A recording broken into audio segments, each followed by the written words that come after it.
Habari, shabiki wa soka Victor Mpoto.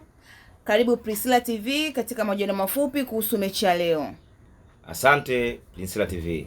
Okay. Katika mchezo wa leo unamwonaje kocha Ibenze na falsafa zake za soka katika mechi ya Azam?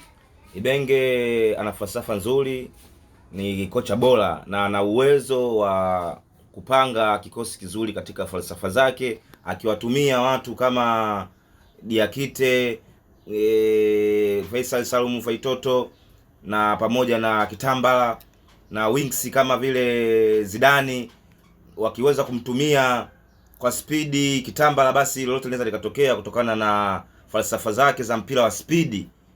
Basi lolote linaweza likatokea. Azam FC leo akarudi na ubingwa.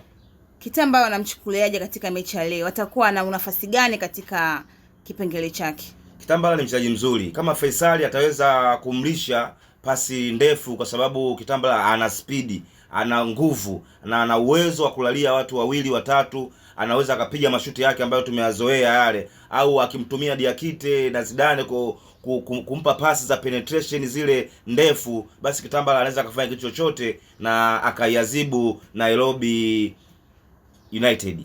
Okay, asante kwa majibu mazuri. Na vipi safu ya mbele ya ushambuliaji Azam?